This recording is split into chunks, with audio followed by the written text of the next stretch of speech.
Okay, so the issue is that no water is coming through, and we want to try to figure out why that is. Okay, so we got quite a problem here. Dominik, my work buddy, has brought this machine and it wasn't working. And the problem was this thing was super duper full of calcium, magnesium, different minerals, so that the water could not even get through the heater, through the thermoblock, and therefore did not come out of the brew group. But we were able to fix it. We localized the problem, fixed it, and I'm going to show you how we did it. By the way, guys, if you are going to open up your machine, do make sure to be careful. Make sure obviously that it's unplugged and has been for a long time, ideally overnight, so that you're sure that there is no pressure and no heat in the machine at all. And again, you are responsible for your own safety as well as the correct functioning of your machine. So, first things first, we gotta take the sucker apart, right? Yes. So to do that, I always like to remove everything that is easily removable. So first we are removing the bean hopper and remove all the old beans out of the grinder. And remove the water tank. it's unplugged too, right? Yes. And also the drip tray to get better access to the screws up there. Alright, so anyway, taking this machine apart, it's not all that bad. You can moderate if you like.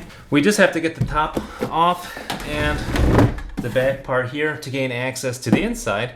So in order to do that, we got these screws here in the back. We've also got two in the front here, and we have two on the bottom as well. So let's start with these screws here.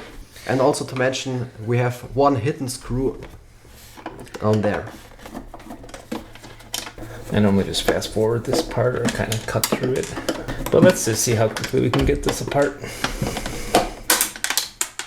Oh, so this is a normal Phillips head screwdriver. By the way, it's more of like a medium size, not too small. We got those screws out. Let's get these two in the front. So right by where the tamper sits, there is another hole right next, so you can see a shaft going in there. We're going to remove that as well. That is also a Phillips screw. You can see it start to loosen here even. All right, so I've got that. And the second one is here. See it loosening up here? Oh, there they go. While putting off the top of the machine, you have to be careful because of the cable connection of the grinder. You can see it here. And so that's just got a little nose that holds on to a latch. All you have to do is unlatch that, and now the grinder is removed. Good to go. Now, all we have to do is remove this back part here, and then we can take a good look inside the machine. Whoa, we almost forgot the secret screw. So the secret screw, you have to pry off a little lid, which is here. We already pried it off once, so it should come off all right. All right. you can see here the hole, and inside the hole there's positioned a screw. That's very important, or you'll never get the back part off. Okay. And now the two right here, right? Yes. Two more screws. Here you can see on the casing, holding the casing on to the bottom footer part. But only the inner two screws, the outer ones are only for the feet of the machine. Okay. So now, all we have to do to expose the back is remove this part here, and it's held on by plastic clips. You do have to apply a bit of pressure to get those plastic clips to release.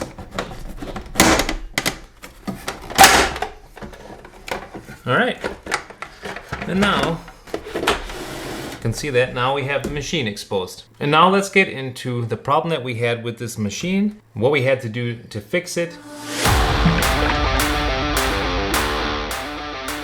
So what we're going to try to do next is just see if we can figure out where the problem lies. We've got to localize what's going on. So we got the machine open, and we're going to have to plug it in and try to start it in order to see what's going on. So what we got right in here is a solution with some descaler in there. So we're gonna put that on here. And of course we gotta be careful now that we're gonna be plugging this in. But anyway, we just have to do some troubleshooting. So let's go ahead and plug it in. And now you mentioned that there is a cold start mode. Is that right? Yes. You wanna show me how to do that? Those 3 buttons. That's the power, 1 cup and 2 cup. Okay, so the issue is that no water is coming through, and we want to try to figure out why that is. Okay, so what is it telling us now? It's not heating, right? It's going single, double, and clean me. What would happen if we would hit one of those buttons? We have to wait a while, and Oh, really? then we can push one of these buttons as well to let the water run through. Okay. But normally the machine is pumping the water in a few waves through the machine automatically. Oh, really? In this mode? So this is what, an automatic descale mode, kind Yes. of? Getting value from this video? Please take a moment to like and subscribe. Let's take a look inside the machine and see how the water should flow through there. Our water tank is here. And here is how the water line gets into the machine. It enters, I think that's some kind of filter down there, not quite sure. Enters this water counter here. That's just basically a wheel that spins, and it's got an encoder on it so that the controller knows how much water is running through.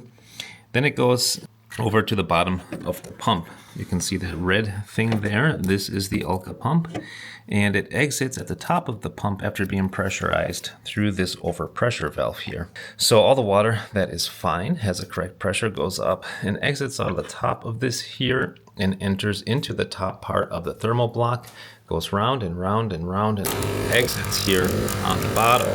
And that is where, once it exits, it enters into this solenoid valve block. Backing up just a little bit, all of the water that's coming off the overpressure valve and is actually over the pressure that's desired goes down into this manifold here. So this is the manifold there where the overpressure water exits. If we take a look at this valve array here, we got the 2 valves. This is the first one. So the water is entering here on the right side of the valve, and this is called a 3-way magnet valve because it's got 1 input here and it's got 2 outputs, 1 on the top, 1 on the left side there. So this first one is just allowing the water to pass through to the left in order for an extraction to start. Then it would exit here out of this fitting and go to the brew group, which is right there. Otherwise, if you would flip this switch here towards water, it would hit this micro sensor here, and in that case this magnet valve would switch up to the top so that the water, the hot and pressurized water, would exit here out of the top of this valve and go here to the water outlet. What else would happen is, okay, after the extraction is done, you got pressurized water here on the brew group, and it would make it up to this second valve here. So the second valve is normally closed, but after an extraction, it would open to release the pressurized water that would be here, and it would exit down here again back into the manifold. What we're trying to figure out is what is going on here. Are the magnet valves not switching, or is there too much calcium, magnesium, mineral deposits in the line for anything to get through? What is the deal here? Does that sound? It's ready now. It's ready. Descaling, yes. With descaling, okay. Well, my first thought would be to just see what would happen if we would switch this onto the water and see if anything comes out of the water outlet here. Because sometimes there's also an issue with there being like an air bubble in the line, and that can help to kind of get rid of that. So let's try to move this to water and see what happens.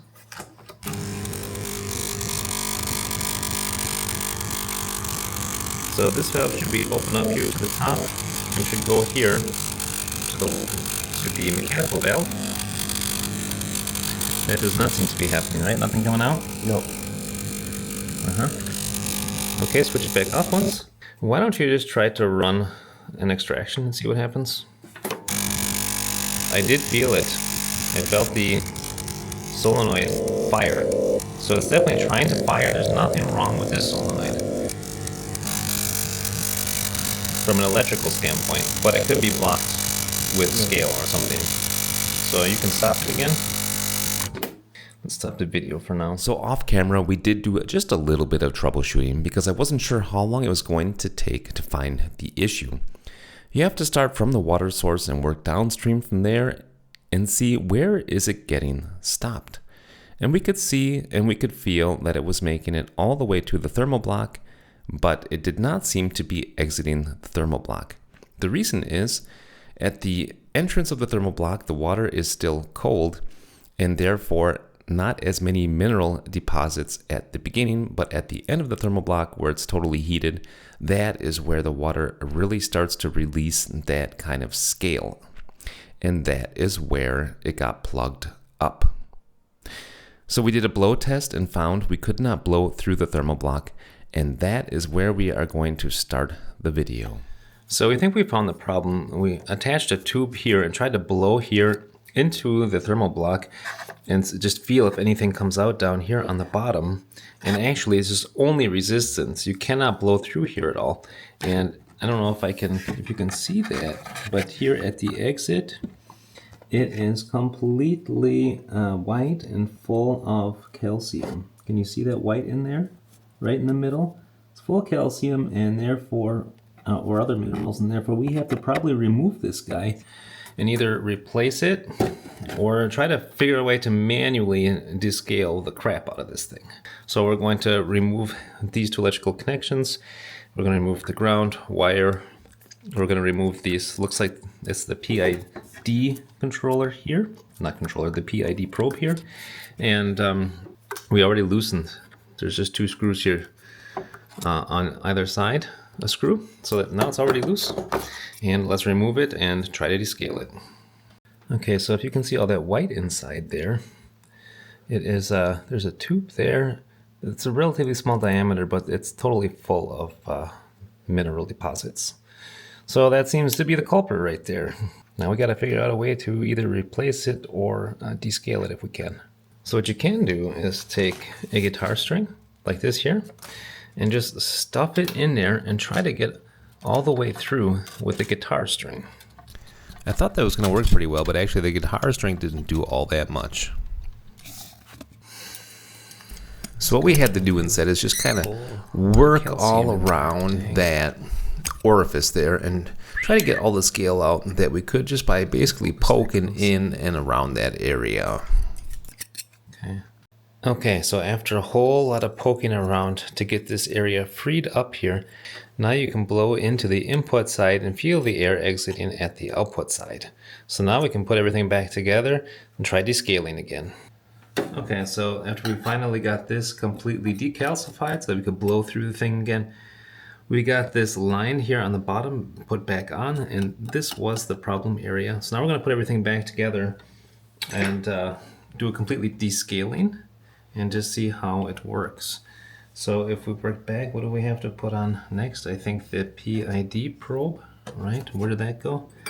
Here it is. It would be ideal to put some more thermal paste on there again. I don't have any thermal paste, so we're just going to have to put this back on as we found it, just so people can kind of see what steps that we went through to get this far.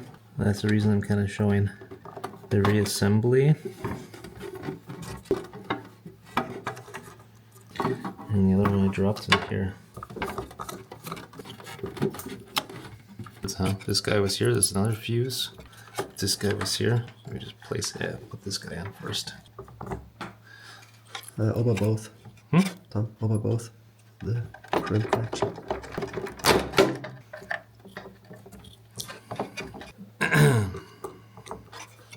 Nail this guy down. Put the ground wires back on. So it's in between, right? Yes, right. And one on the top. Oh, we got it.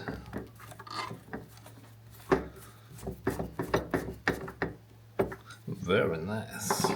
Now, can't forget this O-ring, super duper important. Stuff that guy in there. Probably would be a good idea to use new O-rings, actually, if we had them.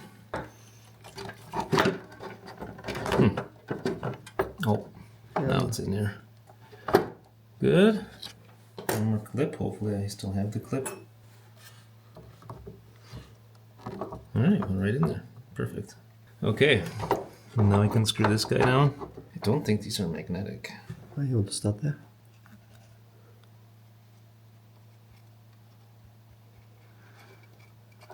It's like playing that game Operation. Perfect.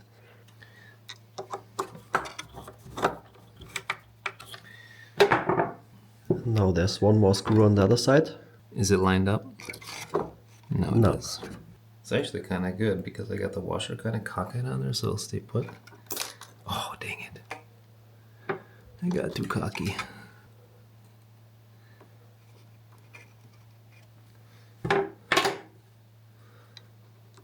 Screw that guy down. Going kind of, I think it's turning against the washer somehow. The washer gets kind of cockeyed on there. Alright. I think everything is back together from the inside. What do you think? Looks really good. So I think we can insert the water tank again and try to run the descale mode. Let's put it together at least this far again so that we can put that on there and give it a shot. Okay. Go ahead, let's see what happens with the cold descale mode. Is anything going to come out or not? Where should it come out anyway? Just in here? Yes. Or out of the brew group? Brew group. The brew group? Yes.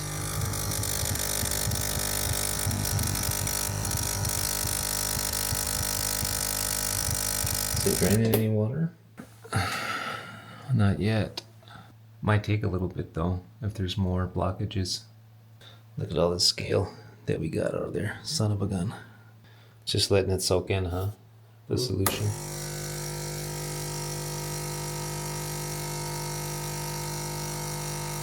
Oh, here comes a little bit of water. Oh. Starting to get a runny nose. Look at that. Holy smokers. We should put the shower plate back on, huh? Let's see what it looks like coming through that shower screen. Oh, look at that. Success. Very nice. Yeah, let's stop this mode and then let's just see if it works normal. You turn it off or what do you do? Yes. And And then turn it back on. And then it will heat up. I think it's because the connection of the grinder is missing. Oh yeah. The blinking of the two lights. Well, I guess I could put it back together completely now. It seems to be working, but we'll just make sure with the water spout there and with the steam, right? Steam, yes. Here's the warm water outlet and here's the steam outlet. So we can try to switch it on. All right.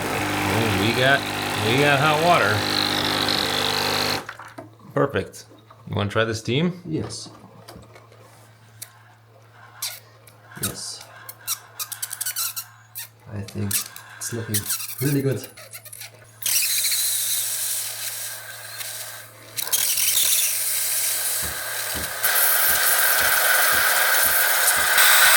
Okay. Perfect. Well, that sucker's working again.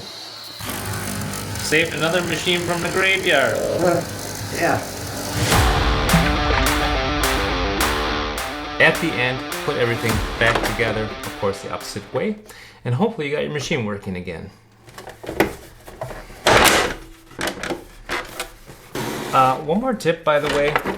This little screw here in the middle, the hidden one, when you're putting it back together, it likes to sink down and then it gets stuck when you're putting it back together. So I would suggest that you push up on the screw before putting this back on so that it's up and out of the way.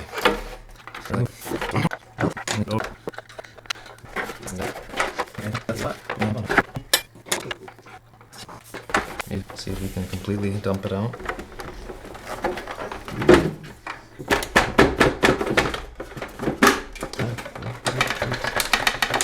There it comes. So as you just saw there, I did remove the screw that sits here in the middle because it kind of likes to sink down into its seat here, and then it's hard to put this back together. So I would recommend to remove this completely if you can. And then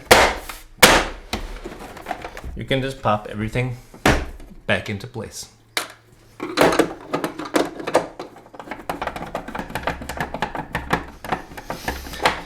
Excellent. Okay, the two in the bottom.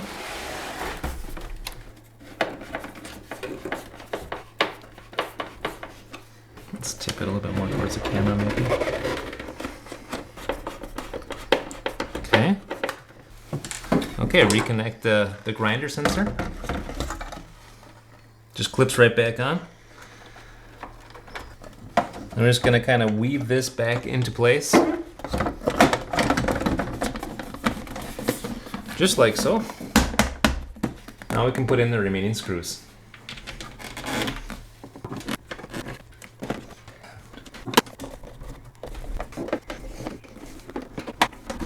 Okay, now just the two in the front.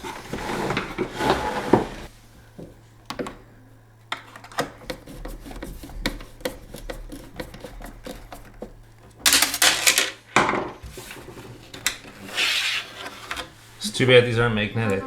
At least not on my version. Your version.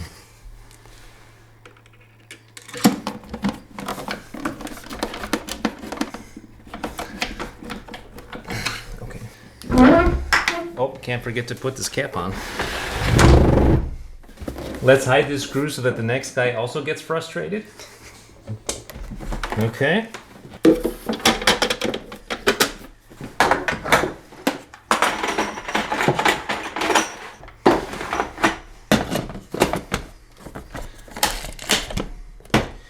Good to go. Okay. So there's one more thing to say. This machine does say Gastroback on it, but don't be confused. It's exactly the same thing as a Breville Barista Express, same exact thing as a Sage Barista Express. They just had to do the branding under this Gastroback name for a while in Europe, and now they're being sold under Sage. But this really works for this machine, whether it is the Breville or the Gastroback or the Sage. There might be slight variations, but that is how you get into the machine. And here's the moment of truth. Let's see if the machine works with an espresso. Let's give that a shot.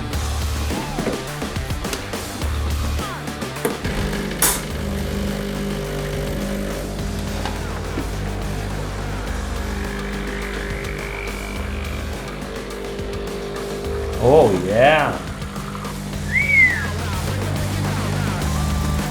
You make that grind a little finer, but it's working. Thanks for watching the video. I hope it was helpful. And if so, write in the comments section what was wrong with your machine and what did you have to do to fix it. Hope you have a good day, and thank you, Dominik, for bringing the machine in for this video. Thank you, Tom, for helping to fix the machine. Bye. Bye now.